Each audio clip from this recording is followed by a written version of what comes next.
Naibaba sa 19% ang ipinataw na reciprocal tariff ng Amerika sa export products ng Pilipinas. Yan ay matapos ang pagpupulong ni Pangulong Ferdinand R. Marcos Jr. at US President Donald Trump. Yan ang ulat ni Raquel Bayan ng Radyo Pilipinas. Nagkasundo ang Pilipinas at Amerika na ibaba sa 19% ang ipapataw na taripa ng Estados Unidos sa mga export product ng Pilipinas. Ang magandang balita na ito ni Pangulong Ferdinand Marcos Jr. kasunod na naging pag-uusap nila ni US President Donald Trump sa White House. Pasado alas 11 ng umaga sa US o alas 11 ng gabi oras sa Pilipinas, dumating sa West Wing ng White House ang Pangulo kung saan mismong si President Donald Trump ang sumalubong sa kanya.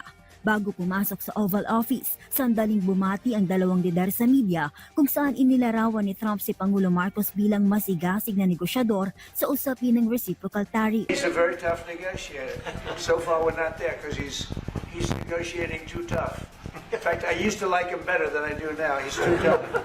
But we'll probably agree to something. But he's a strong negotiator. He loves your country. Kasama ng Pangulo na nagtungo sa White House, sina Presidential Advisor on Investment and Economic Affairs Secretary Frederick Go at DTI Secretary Cristina Roque. Ayon kay Pangulo Marcos, bagamat 1% lamang ang nabawas sa isinusulong sana ng bansa, malaking bagay pa rin ito lalo para sa semiconductor industry na isa sa pinakaapektado ng ipapataw na reciprocal tariff. Sabi ng Pangulo, kasama sa mga napagkasunduan ang pagpapatupad rin ng Pilipinas ng open market o zero tariff rates sa ilang merkado para sa US, partikular sa automobiles. Habang iakyat rin ng US ang importasyon nito sa Pilipinas, partikular sa soy products, wheat at medisina. So there's several, but also the other side of that is an increased importation from the United States for soy products, wheat products, and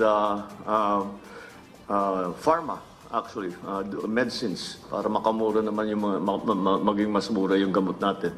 So we are coming to those arrangements. There's still a lot of detail that needs to be worked out on the different products and the different exports and imports. Mula sa Washington, D.C., USA para sa Integrated State Media, Raquel Bayan ng Radyo Pilipinas, Radyo Publiko.